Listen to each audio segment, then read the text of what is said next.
प्रभाग क्रमांक 22 मधून उबाठाचे उमेदवार विशाल ससाने निवडून आल्यानंतर जुईपाडा येथील गावदेवी समाज मंदिर हॉलच्या समस्या पुन्हा एकदा चर्चेत आल्या आहेत। नागरिकांच्या उपयोगासाठी उभारलेला हा हॉल सध्या विविध अडचणींमुळे त्रासदायक ठरत असल्याचं चित्र आहे।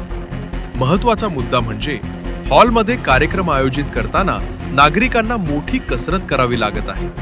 सुविधांचा अभाव, नियोजन शून्य रचना आणि मूलभूत सोयी नसल्यामुळे आयोजक तसेच स्थानिक रहिवासी दोघेही अडचणीत सापडत आहेत। कार्यक्रमांच्या वेळी होणाऱ्या प्रचंड आवाजामुळे आजूबाजूच्या परिसरात नॉईज पोल्युशनचा गंभीर प्रश्न निर्माण होत आहे।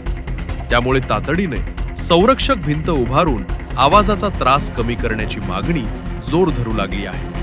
तसेच या हॉलमध्ये स्टेजची कोणतीही कायमस्वरूपी व्यवस्था नसल्यानं कार्यक्रमांचं आयोजन करताना अतिरिक्त खर्च आणि अडथळे निर्माण होत आहेत। हॉलचा वापर सुलभ व्हावा यासाठी स्टेज, ध्वनी नियंत्रण व्यवस्था आणि आवश्यक पायाभूत सुविधा उपलब्ध करून देणं गरजेचे असल्याचे नागरिकांचं मत आहे। नागरिकांचं म्हणणे आहे की गावदेवी समाज मंदिर हॉल हा लोकांच्या सोयीसाठी आहे, लोकांना त्रास देण्यासाठी नाही। त्यामुळे या हॉलच्या प्रश्नांकडे गांभीर्याने पाहून तातडीने सुधारणा करणं आवश्यक आहे। निवडणुकीनंतरही लोकप्रतिनिधी आणि कार्यकर्ते सक्रिय असल्यानं आता या समस्या मार्गी लागतील अशी सकारात्मक अपेक्षा नागरिकांमध्ये व्यक्त होत आहे। एकूणच गावदेवी समाज मंदिर हॉल नागरिकांसाठी अधिक सुविधायुक्त, शिस्तबद्ध आणि उपयुक्त व्हावा यासाठी प्रशासन आणि लोकप्रतिनिधींनी समन्वयानं काम करावे अशी जोरदार मागणी जुईपारा परिसरातून होत आहे। आता 16 तारखेला रिझल्ट लागल्यानंतर 17 तारखेपासून आम्ही लोकांमध्ये कामाच्या मार्फत आपले काम चालू केले।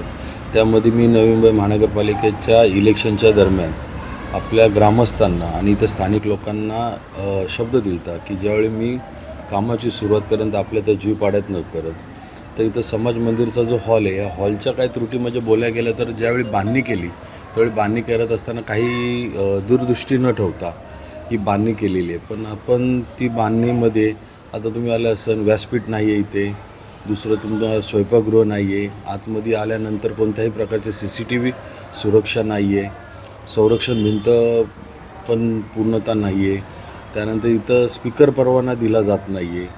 म्हणजे हे पण म्हणजे हॉल बांधला आहे का फक्त एक बॉक्स बांधून ठेवला अशी म्हणजे समस्या। आणि लोकांना कार्यक्रम करताना ज्या अडचणी होतात त्या ह्या अडचणी आहेत। म्हणजे ह्या सगळ्या सुविधा बाहेरून आणायच्या आणि इथं करायच्या आणि मग नंतर म्हणजे जे त्यांना माफक दरात ही वास्तू उपलब्ध होते ती माफक दरात न होता तर खर्चिक बाब तयार होते। त्यानंतर राहिलं महत्त्वाचा विषय की आता आपण नवी मुंबई महानगरपालिकेचं इलेक्शन झाले, सर्व झाले, आम्ही कामातनं लोकांकडे पोचलेलो आणि त्या कामातनंच लोकांमध्ये राहिलो आहे। काही लोकांना असं वाटतं की धनशक्तीचा वापर करून आपण निवडून येऊ आणि त्याच्यानंतर लोकांमध्ये त्यांचा ॲग्रेसिव्हपणा आता दिसून येतो आहे, असाही काही प्रकार घडत आहे। त्याला एवढंच बोलेल की मी शिवसेना उद्धव बाळासाहेब ठाकरे आणि राज ठाकरे यांच्या पक्षातून उभी असताना जनतेने मला आज 5,800 मतांनी विजय करूनच दिलेला आहे।